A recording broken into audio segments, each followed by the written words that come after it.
welcome to another edition of Meet the Creator for May 2024. And this is our YA edition, and I've got a really good read for you today. And we are so lucky because we have not one author, we have two authors to talk to today. So we're going to be talking about 4 Eids and a Funeral. And I'm going to be speaking to Farida Abike Iamide and Adiba Jaigadar. So welcome both of you. It's lovely to see you both here. Are you happy to start us off with a reading? Would that be okay with you? Yes. So I can read a little bit from one of the Eid chapters in the book. So Saeed and Tiwa's first Eid, 8 years ago. Here's where it all began. A family of 4 arrives in the town of New Crosshaven, population 3,992. Known for its famous mural festival, a string of serial killings in the 60s, and of course, the largest Islamic center in all of New England, the town of New Crosshaven has it all, even its own infamous love story. On the balcony, the boy across the street watches the moving truck pull up to the driveway. Saeed, come and bring Mishti to the new neighbors, the boy's mother yells from downstairs. Coming, Saeed yells back. He watches the new arrivals for a moment longer before turning and thundering down the stairs. Here, his mother says, shoving the box of mishtis into his arms, go and welcome them to the neighborhood. Saeed eyes the box of Bengali sweets. Didn't they just move in? His mother narrows her eyes. So they probably aren't thinking about food? It's a polite, neighborly thing to do. I want them to know we are decent people. Saeed rolls his eyes, but he clutches the box tighter and turns towards the front door. Decent people don't disturb their new neighbors, he mutters under his breath as he swings the door open. I heard that, his mother yells after him, but luckily he is already outside before he can be told off for talking back. The house on the opposite side of the street stands tall and domineering compared to his own, even though they're identical. Saeed's heart beats faster and faster the closer he gets to the neighbor's front door. He stands just at the threshold, his breath caught in his throat. Saeed, a voice calls from behind him. Saeed almost drops the entire box of mishtis on the ground. He scrambles to catch it, just as his sister swoops in and grabs it from the air. Hey, give that back, Saeed says. So you can drop it again? Sophia asks. Saeed sends her a death glare. What are you even doing here? Ammu told me to greet the neighbors. She obviously knew you wouldn't be able to handle it. Sophia waves an arm over the mishtis. And see, she was right. I'm not a baby. I'm only a year younger than you, Saeed cries. If you say so, Sophia rolls her eyes. Saeed tries to grab the box back from his sister, but she's holding on too tight. They both pull at either end of it, Saeed clawing at his sister's arm and Sophia stomping on his foot.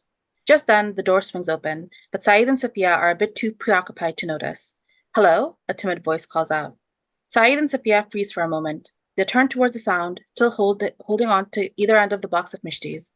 A girl stands there, watching the two of them with wide eyes. Saeed feels his face heat up with embarrassment. That's all it takes for Sophia to swipe the box into her hands. She thrusts it towards the girl. My mom made you these, she declares. The girl blinks at the box for a moment before accepting it into her hands. Who are you? We're your neighbors, Sophia exclaims, like it's perfectly normal for your neighbors to be wrestling over a box of mishtis on your doorstep. We live in that house right over there. She points to the other side of the street.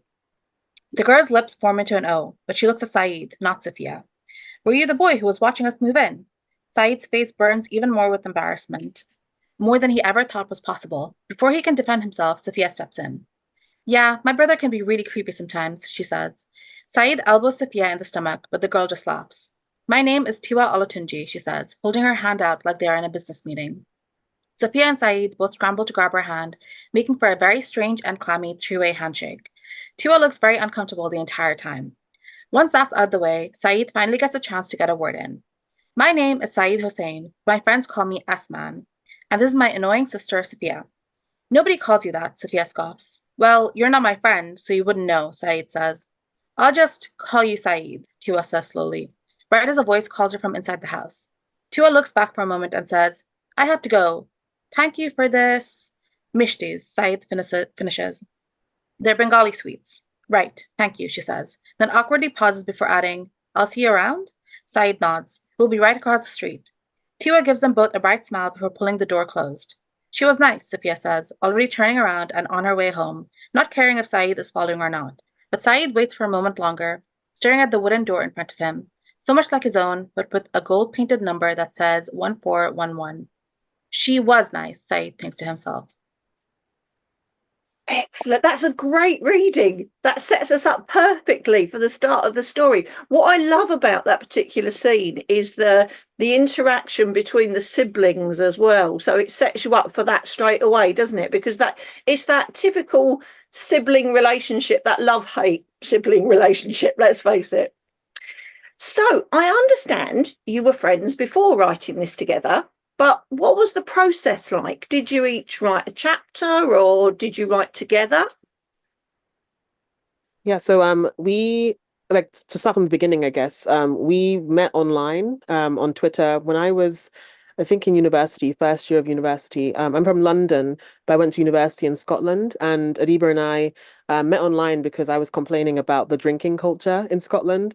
And obviously I don't drink, and so I was like saying how hard it was to make friends when you don't drink or socialize in that way, and Adiba related to that. And so we started talking. And we hadn't had any book deals or any agents yet. I think we both hadn't at the time even written our debut novels. For Adiba, it was The Henna Wars, and for me, it was Ace of Spades. And so it was really the beginning. And so we were each other's critique partners, and we read out each other's work before even was in front of agents. And so from the very beginning, we were a big fan of each other's work and writing, and that's kind of how it started. But Adiba might tell you more about, I guess, the process from that point on. Yeah, I think once we kind of got the idea for writing the book, we really wanted to make sure that it was planned out well so that it would be easier for two people to write together. Because I think when you're writing on your own, it's kind of easy to do it without, or not easy, but it's easier to do it without a plan, but it's much more difficult when it's two people writing together. So we kind of sat down, we did like a very detailed beat sheet for the book where we kind of went through all of like the character arcs, all of the plot arcs. So we had a very good idea of everything that would happen in the book before we ever sat down to even write like a line of it. And so when we kind of started writing, we did have to like find our rhythm of writing together because I think Frida and I have quite different writing processes when we write on by ourselves.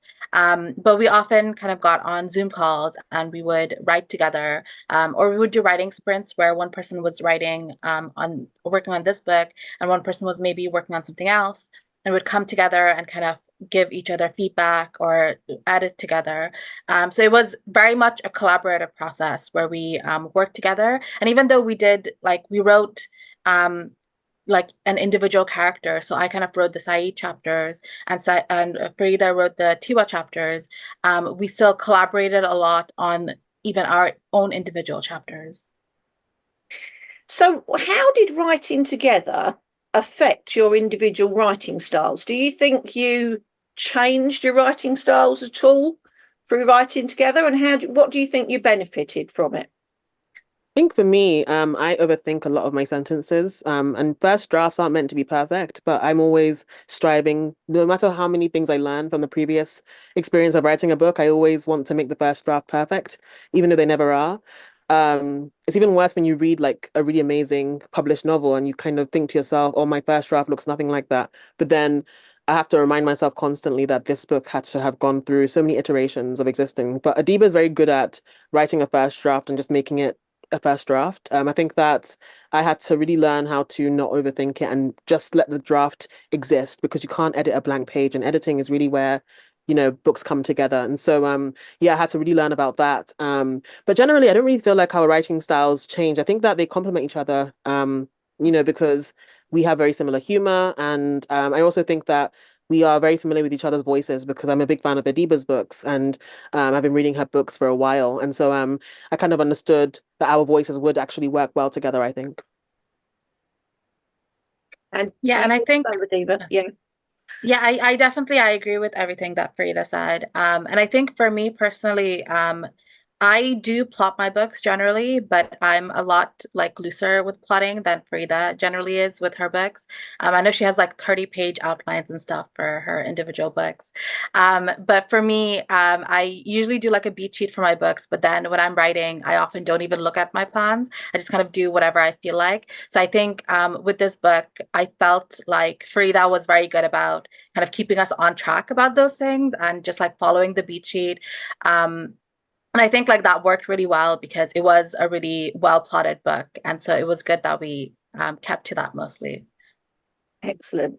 So one thing that did surprise me was the fact that Tiwa encountered racism from others who shared her religion. And I did find that rather surprising. And was that an aspect that you thought it was important to shine a light on?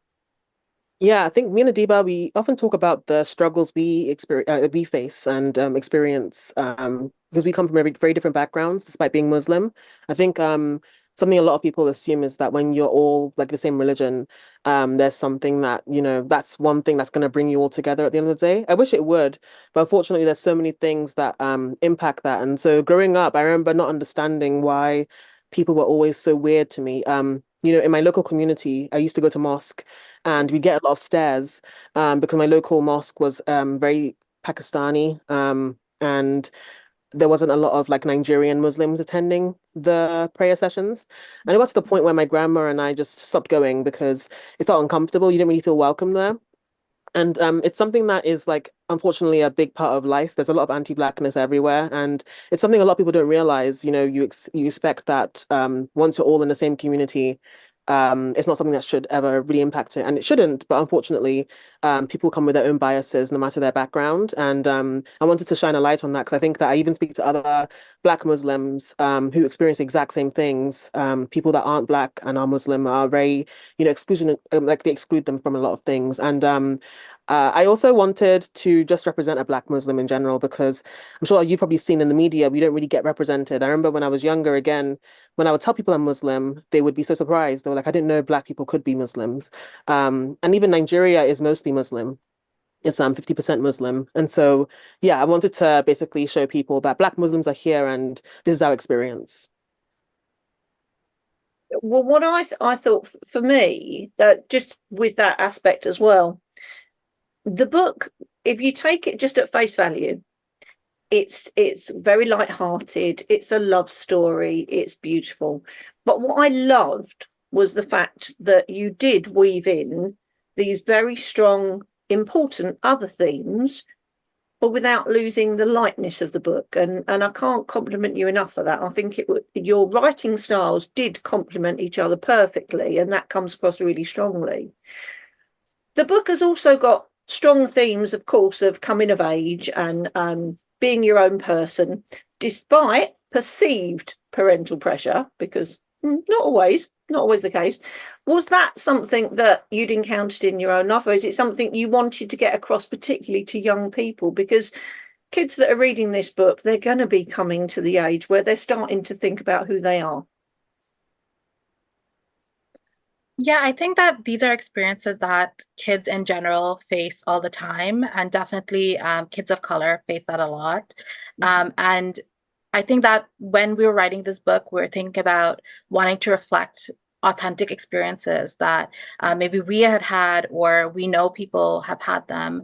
That experience of kind of feeling pressured by your parents, even if there actually isn't pressure from your parents, I do think it's very common just because when you're kind of coming from an immigrant family, you're thinking, my family has sacrificed so much for me. And so this is what I should do in order to sacrifice for my family. And it's sometimes it is like you're pressuring yourself rather than your family pressuring you. Sometimes it is pressure from your family, but it comes from like a nuanced place, which isn't always represented in media. So I think we wanted to make sure that when we're discussing these things, which children of color do face, we were doing it with nuance and hopefully authenticity. Yeah, and I think something we're really aware of is that the representation of parents of color or like, Muslims in general in the media isn't always the best representation. And so we knew that, the strict parent, the strict Muslim parent is such a prominent theme in a lot of shows. And so we wanted it to be very nuanced the way we did it because we didn't want to feed into that same kind of representation of just like a character doesn't really have much else going for them. So we have like the parents, we show them being very caring and having their own like multifaceted like lives and everything. And so you can see that that's not the case, even though the pressure is real and it's valid for Saeed. We can see that that's kind of a miscommunication almost between two generations of people.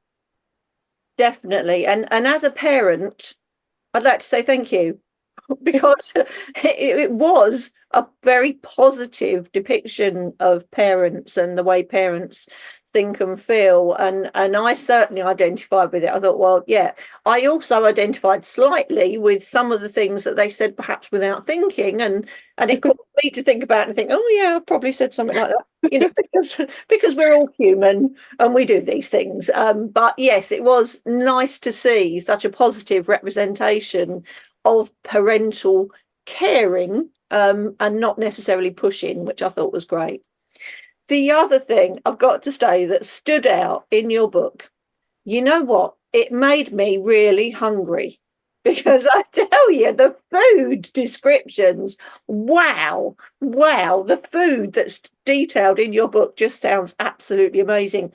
And I did actually think that perhaps if your publishers were looking at something to give people, you know, to go along with the book, perhaps some recipes might be a good idea, you know, because that's the food that was described was both delicious but also meaningful. And I really loved that. And does food play a big part in your celebrations as families? Yeah, I think that food is a very big part of Bengali culture and Nigerian culture. I think it's kind of like a community building thing where we're always thinking of how we're going to share food with other people.